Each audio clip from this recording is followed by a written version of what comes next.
Amado Padre que estás en los cielos, te damos gracias una vez más, Señor, por lo que estamos haciendo, la oportunidad que nos das cada miércoles en el mismo lugar y a la misma hora, Señor.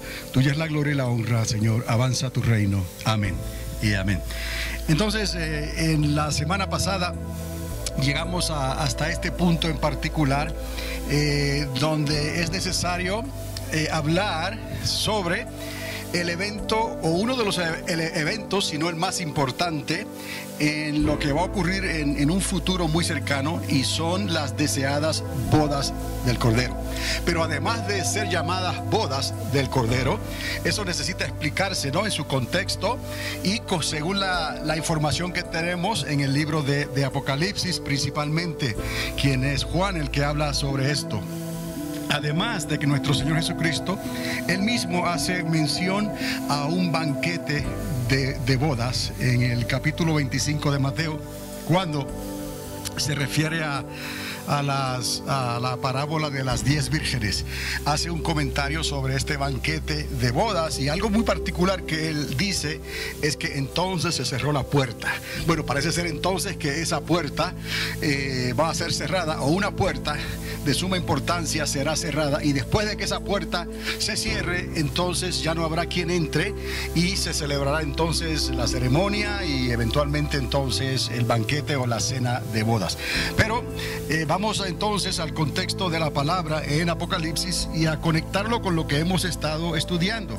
Y ya llegamos en este estudio de Apocalipsis a un punto final, por decirlo así, en cuanto a un evento que va a marcar el final de una era y el comienzo de otra. Pero no completamente será un comienzo de la era final que se nos ha prometido, porque hay unos cielos nuevos, hay una nueva creación que se nos ha prometido. Pero antes de que se manifiesten esos cielos nuevos y esa tierra nueva, entonces antes de que eso ocurra, tendrá que establecerse un gobierno milenial, que es lo que conocemos como el día del Señor. Para el Señor un día es como 1000 años como un día. Pues el día del Señor tipifica esos 1000 años, donde Jesucristo mismo personalmente estará reinando desde Jerusalén sobre todas las naciones de la tierra, y ahí Él pondrá entonces en su forma deseada, digo forma deseada, es el deseo del corazón de Dios, establecer la paz entre todas las naciones de la tierra, y esta será la oportunidad del Señor para efectivamente hacer eso. Y Él ha dicho que Él pondría a todos sus enemigos por tapete, por estrado de sus pies. Entonces, el concluir de estos eventos que hemos estado estudiando en la semana 70 de Daniel, ahí se nos ha relatado el proceso de lo que va a ocurrir durante esos 7 años, divididos en 2 tiempos, en otras palabras, en 2 periodos de 3 años y medio cada uno. Y al final de esos 7 años, entonces, encontramos ese conflicto final que ya es provocado y creado por el octavio rey, que identificamos como el anticristo, y por esos 10 reyes o príncipes que pudimos conectar por razón de utilizar el arco, de ser expertos ambidiestros con el arco. Lo pudimos conectar con el primer jinete del Apocalipsis, que es ese personaje también famoso que se le da una corona, se le da un arco para vencer, y viene montado sobre un caballo blanco. Y lo pudimos conectar con el pariente, no pariente lejano, en realidad es hermano de Jacob en cierta forma, porque también fue hijo de Abraham y su nombre fue Ismael. Y a Ismael se le dio entonces esa gran promesa de 12 príncipes, naciones poderosas, dueños del oro, de las riquezas del petróleo y del oro negro, y hasta el día de hoy ellos han reinado y han controlado en cierta forma los mercados de la tierra a través del petróleo. Pero también hubieron profecías que el ángel que se le apareció a Agar, la esclava, ¿no?, la madre de Ismael, le dice que este muchacho, además de ser un experto arquero, también sería una persona desafiante, ¿no?, de cara ante sus hermanos. Y de hecho ya tenía él sus 12 o 13 años cuando nació Isaac, su hermanito menor. Y los rabinos nos dan a entender que en los datos que ellos tienen no necesariamente están escritos en la Biblia, pero son tradiciones que ellos pasaron de boca boca en boca de que Ismael fue un personaje que hostigó continuamente a Isaac. O sea, Ismael hasta lo perseguía con el arco y lo hacía sufrir de esa manera. Y se crió esta riña permanente hasta los días de hoy entre Ismael e Isaac. El asunto es que lo que hizo Abraham no estaba completamente con la voluntad perfecta de Dios, sino que Abraham, como les dije, usó de su libre albedrío y tomó el consejo de su esposa Sara en aquel entonces, y ella, desesperada porque no podía tener hijos, su matriz estaba cerrada, le dijo: entonces dame un hijo a través de tu esclava Agar. Y Abraham le hizo caso a ella, y de ahí nació Ismael, lo cual se vino a pagar el precio por esa libertad que se tomó Abraham hasta el día de hoy. No obstante, no fue todo culpa de Ismael, sino que él nació por Abraham y Agar. Entonces sí hubo promesas también para Ismael, y ese es el príncipe poderoso, 12 príncipes, y de ahí pudimos conectar 10 reyes, por lo menos 10, en el tiempo final de esa semana, que se levantarán también, se pondrán de acuerdo, harán alianza con alguien más. Y quiero mencionar ese alguien más porque se menciona más adelante en el libro de Apocalipsis, y también lo menciona el profeta Ezequiel, si no me equivoco, y también lo mencionan en el libro de Enoc, aunque nosotros no utilizamos el libro de Enoc como un libro canónico, no aceptado, pero por razón de que Judas lo usa en la carta, pues yo también me tomo la libertad de utilizar a Enoc, un comentario que él hace sobre ese personaje que les voy a introducir también en estos momentos, y es Gog y Magog. Entonces hay una alianza aparentemente entre los ismaelitas y los de Gog y Magog, y originalmente en el texto hebreo Magog se refería como los de la tierra de Magog. Entonces estaba Gog, ese príncipe soberano de la tierra de Magog, pero con el tiempo se unieron las dos palabras y en hebreo se utilizó Gog y Magog, y es lo que nos ha llegado al griego en el libro de Apocalipsis, en la carta final de Juan, en la isla de Patmos. Vamos a ver Gog y Magog, y refiriéndose a un personaje místico, tal vez según algunos enigmático, pero es un personaje real que representa al norte. ¿Al norte de qué?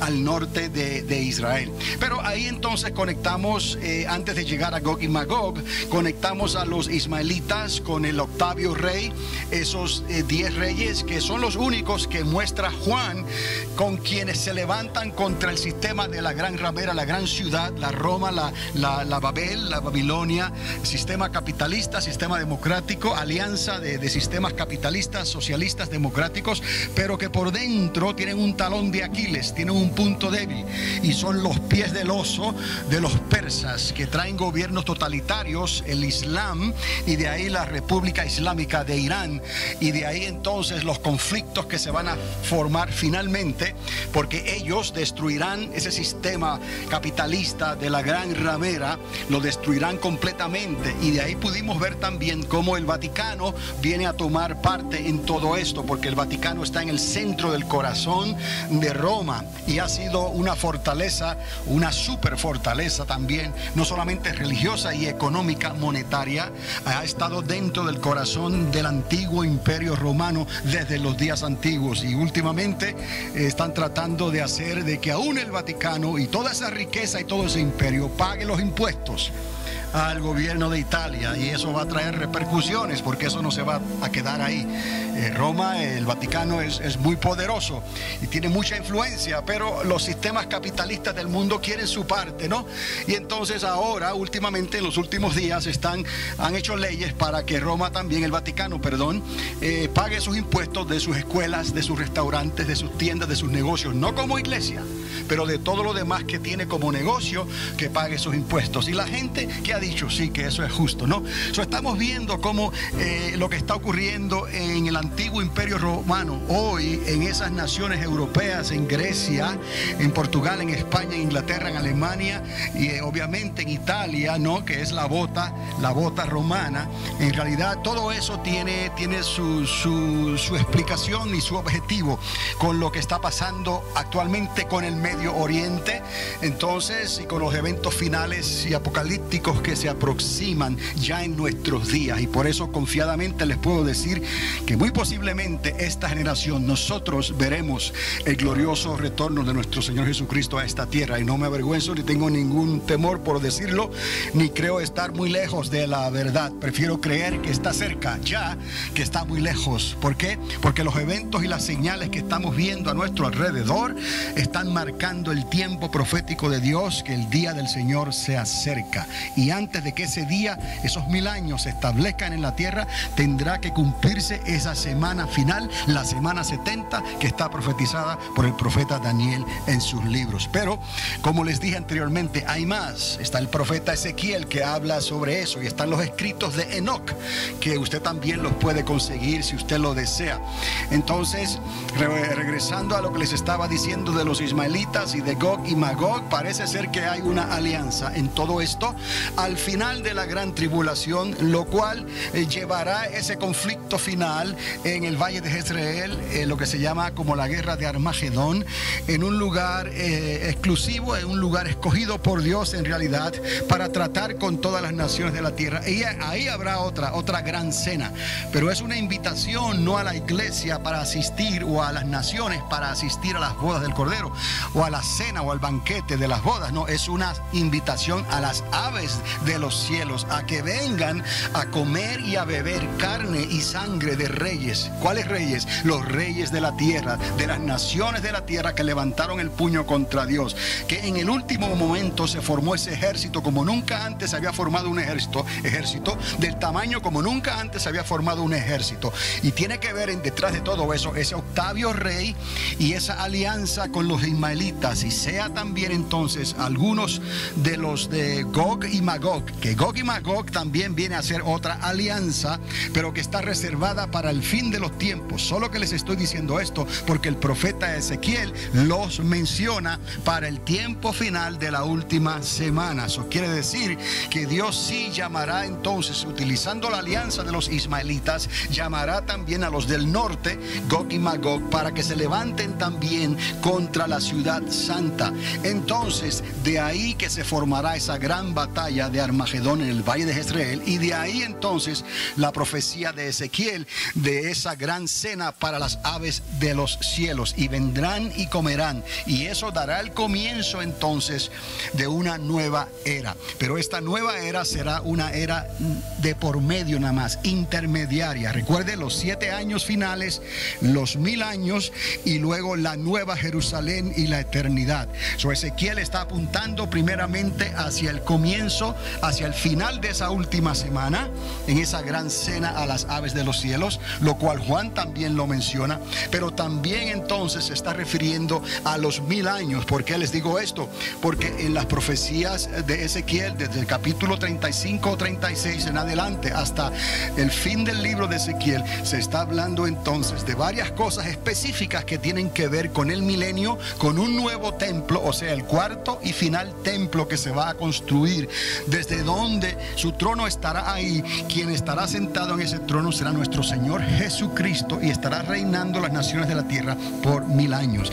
Y Ezequiel da los pormenores de lo que va a ocurrir durante esos 1000 años. Por eso he traído el libro de Ezequiel a estos estudios. Lo había mencionado antes, pero ahora estoy siendo más específico y les estaré dando los capítulos específicos que usted puede estudiar y leer en su casa para que pueda conectar los puntos de todo esto que estamos hablando. Recuerde que hasta ahora hemos estado hablando de cosas que podemos probar con la Biblia, tiene sentido, no son cosas imaginarias, no son fantasías, no estamos hablando de visiones ni monstruos que no se pueden explicar, estamos hablando de situaciones reales, de gobiernos, de reyes.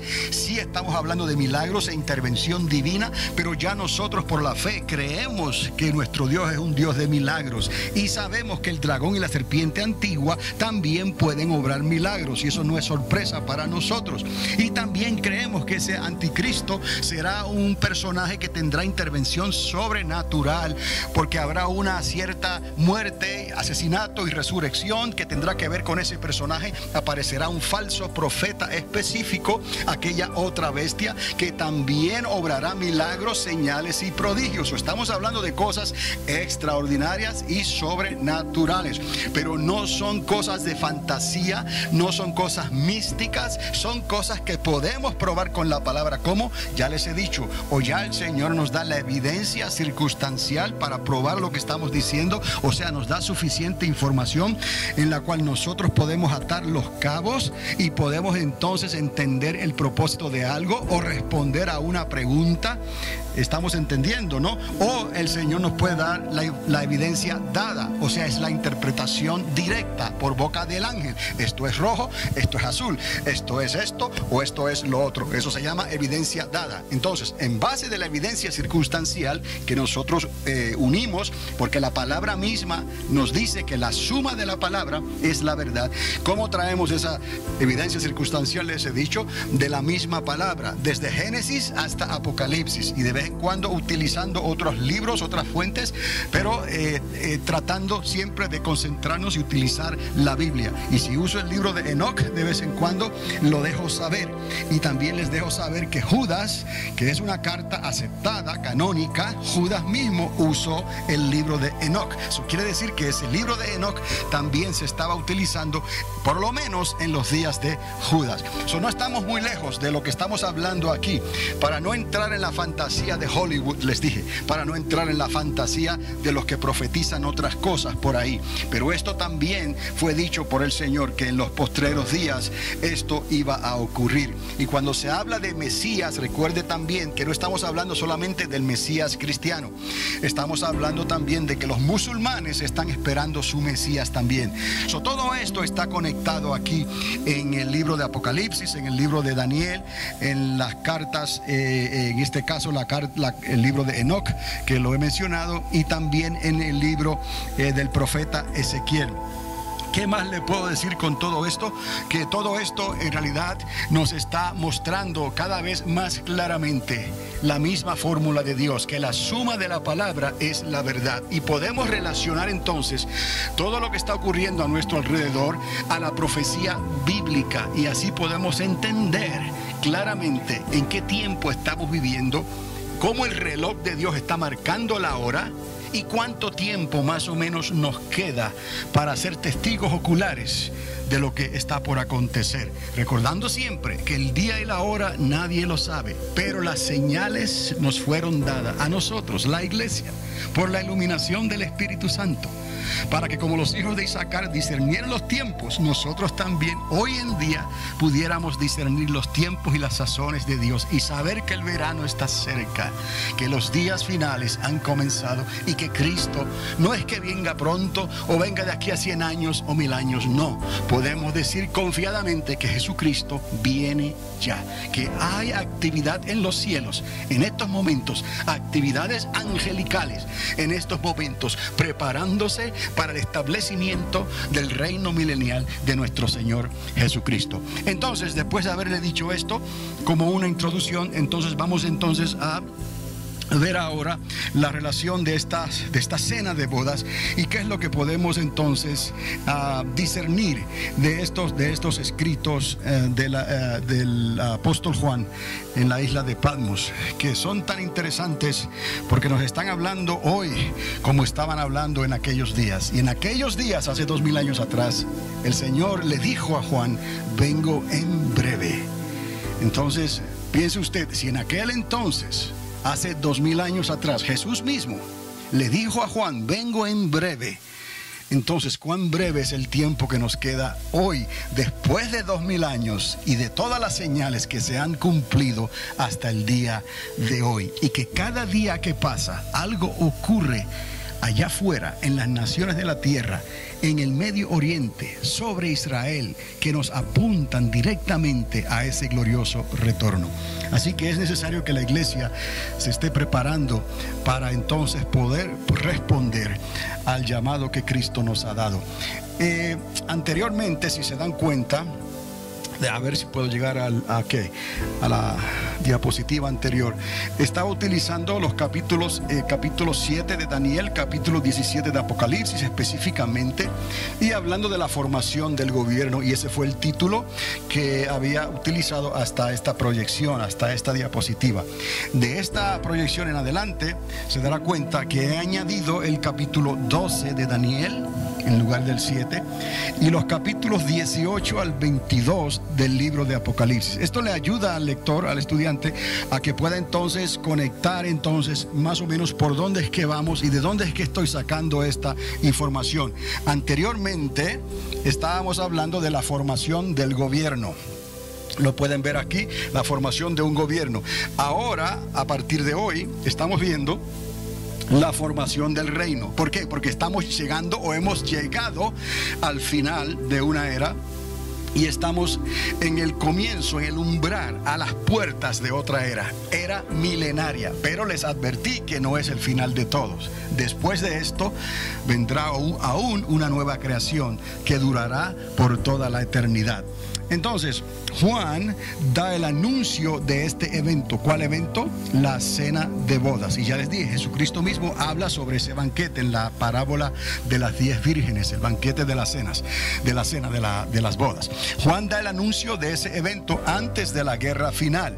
Lo que no significa ese anuncio es que las bodas estén a punto de celebrarse, como podremos ver. Y ese es el propósito de esta enseñanza al principio, para poder contestar con certeza, o lo más cercano según la interpretación que creo es la correcta en este momento. Y ya les voy a dar una información para dejarles saber que no estoy necesariamente diciendo que la interpretación que yo les traigo es la única, no.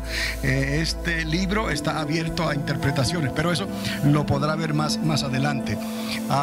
Entonces, esto no quiere decir necesariamente que las bodas se van a celebrar ya en breve, ¿no?